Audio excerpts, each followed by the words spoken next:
44 लाख की जमीन ठगी, बिना मालिकाना हक के धोखा, 5 दबंगों पर मुकदमा।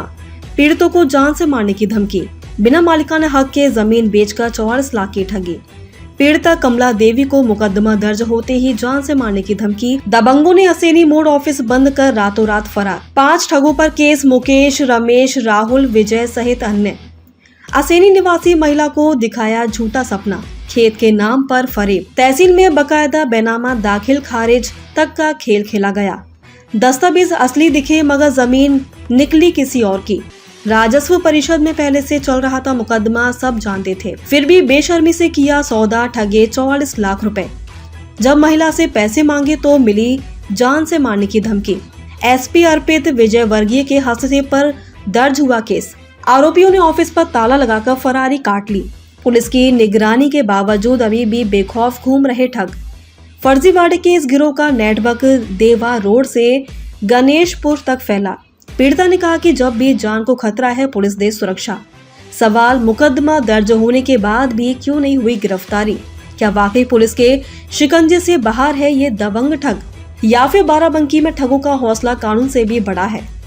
बाराबंकी में जमीन की खरीद फरोख्त को लेकर धोखाधड़ी के तमाम मामले सामने आते हैं।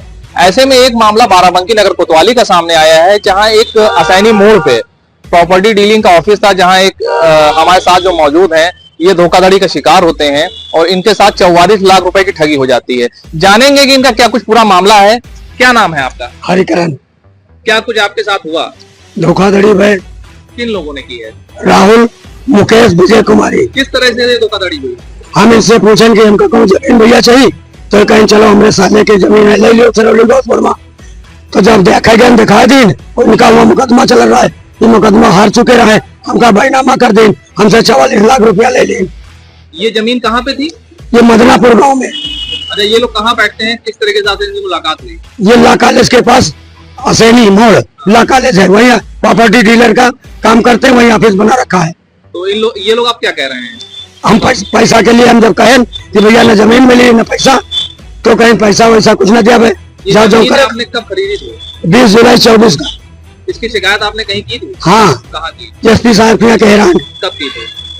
अरे 1 महीना हो गई। तो क्या बताया एसपी साहब ने? वहाँ कोई कार्रवाई हुई थी? हाँ, क्राइम ब्रांच का भेजी ना जांच के लिए। जांच के बाद क्या हुआ? जांच के बाद फाइल फिर एसपी साहब की आई है, वहाँ से कोतवाली भेजनी है। मुकदमा आपका लिखा गया? हाँ, मुकदमा लिखा गया। अब क्या कार्रवाई हो रही है? अब जांच चल रही है। और अब क्या आप तक प्रशासन से क्या मदद चाह रहे हैं? मतलब ये चाहिए था कि हमारा पैसा वापस दिन जाए उनका। आरोपी आपसे क्या कह रहे हैं? आरोपी कहा थे पैसा मांगे जाए तो मार डालो तुमका जान से मारने की हाँ, धमकी दे रहे हैं। हम कहीं चले जाए तब जाए धमकी दी नहीं, बीमार सर्तिया डाला पैसा यहाँ न दे। जैसा कि आपने देखा कि जमीन की धोखाधड़ी को लेकर दबंगों के हौसले इतने बुलंद है कि न उन्हें प्रशासन का डर है न सरकार का। लगातार भूमाफियों के ऊपर कार्रवाई होती है, लेकिन बाराबंकी में भूमाफिया इस तरह से सक्रिय हैं कि प्रशासन का काम संचालित कर रहे हैं। अब देखने वाली बात होगी कि प्रशासन, जिला प्रशासन इस पर क्या कार्रवाई करता है। प्राइम भारत टाइम्स से ऋषभ सैनी, कैमरामैन मोहम्मद अहमद के साथ।